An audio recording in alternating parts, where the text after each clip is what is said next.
स्वागत है आपका हमारे YouTube चैनल जय श्री राम 8595 में। क्या आप जानते हैं कि करण ने आखिर दिग्विजय क्यों किया था और दिग्विजय का अर्थ क्या होता है? करण ने आखिर क्यों दिग्विजय की यात्रा शुरू की और उसे दिग्विजय पूरा करने में कितने वर्ष का समय लगा था? दिग्विजय करते हुए करण अपने मित्र दुर्योधन से रुष्ट क्यों थे? आखिर इंद्रदेव ने क्यों करण और बलराम के बीच युद्ध करवाना चाहा? क्या इंद्रदेव करण और बलराम के बीच युद्ध कराने में सफल रहे थे या नहीं? बलराम ने किसके कहने पर दुर्योधन का एक बहुत ही बड़ा गदाधारी योद्धा बनाया?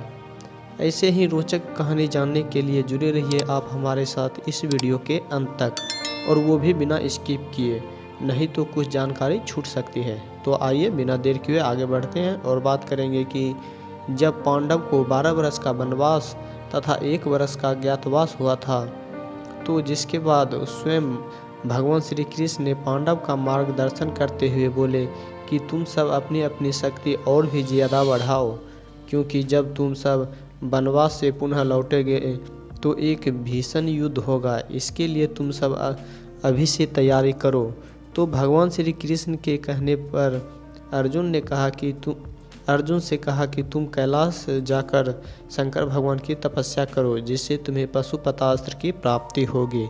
तो अर्जुन ने भगवान श्री कृष्ण के कहने पर ही कैलाश जाकर तपस्या करने लगे। परंतु जब शकुनी को पता चला कि अर्जुन कैलाश गए हैं पशुपतास्त्र प्राप्त करने के लिए, तो शकुनी ने षड्यंत्र रचते हुए ऋषि दुर्वासा से पांडव को श्राप दिलाना चाहा, किंतु भगवान श्री कृष्ण ने उस समय ऋषि दुर्वासा से पांडव की रक्षा किया और ऋषि दुर्वासा ने पांडव को यह आशीर्वाद दिया कि अगर कौरव यानी दुर्योधन तुमसे युद्ध करेगा तो उसका नाश निश्चित ही है, उसका पूरा विनाश हो जाएगा। तो हेलो फ्रेंड, ऋषि दुर्वासा से पांडव की रक्षा श्री कृष्ण भगवान ने कैसे किया था, इसकी जानकारी मैंने इससे पिछले वाले वीडियो में दे दिया है।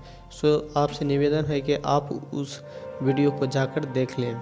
हम आगे बढ़ते हैं। जब इस बात का पता चला हस्तिनापुर के राजा धृतराष्ट्र को, तो वो बहुत ही दुखी होने लगा कि अब क्या होगा। ऋषि दुर्वासा ने तो दुर्योधन को अभिशाप दे दिया है कि जब वह पांडव से युद्ध करेगा तो उनका विनाश होना निश्चित है। तब जाकर कर्ण ने धृतराष्ट्र से कहा कि इस तरह से सोचने से कुछ नहीं होगा। अगर पांडव अपना शक्ति बढ़ा रहा है तो हमें भी अपना बल बढ़ाना चाहिए, हमें दिग्विजय करना चाहिए, ताकि जब पांडव वनवास से वापस आएंगे तो हमारी शक्ति उससे कई अधिक होगा। और दिग्विजय का अर्थ है कि वो जिस राजा से युद्ध करके विजय प्राप्त करेंगे, वो राजा विजेता राजा के अनुसार ही अपना काम करेंगे। तो कर्ण ने पूरे भारत में दिग्विजय यात्रा को पूरा करने के लिए 12 वर्ष लगे थे। कर्ण भारतवर्ष के सभी राजा को अपने अधीन कर लिया था, केवल द्वारका के राजा को छोड़कर। जब शकुनी ने कर्ण से कहा कि तुमने द्वारका से युद्ध क्यों नहीं किया, तो कर्ण ने बोला कि द्वारका से युद्ध करता तो खून की नदियां बह जाती, लेकिन द्वारका से युद्ध में विजय प्राप्त नहीं होता, द्वारका से केवल संधि ही हो सकता है। तो शकुनी ने कहा कि द्वारका से संधि ही कर लो। जब इंद्रदेव को यह सारी जानकारी मिली तो उन्होंने सोचा अगर कर्ण द्वारका से संधि करने में सफल हो जाएंगे तो फिर कर्ण जरूर ही अर्जुन का युद्ध में हरा देगा।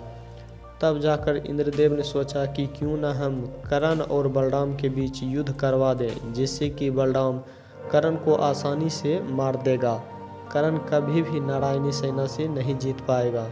इंद्रदेव बलराम के पास गए और कहने लगे कि लगता है अब आपके पास जो मेरी गाय यानी नंदिनी है वो अब सुरक्षित नहीं रहेगी, अतः आप मुझे नंदिनी को दे दीजिए, मैं इसे इंद्रलोक ले जाऊंगा, नंदिनी वहीं पर सुरक्षित रहेगी। तब बलराम ने पूछा कि आखिर वजह क्या है जो आप नंदिनी को यहाँ से लेकर जाना चाहते हैं।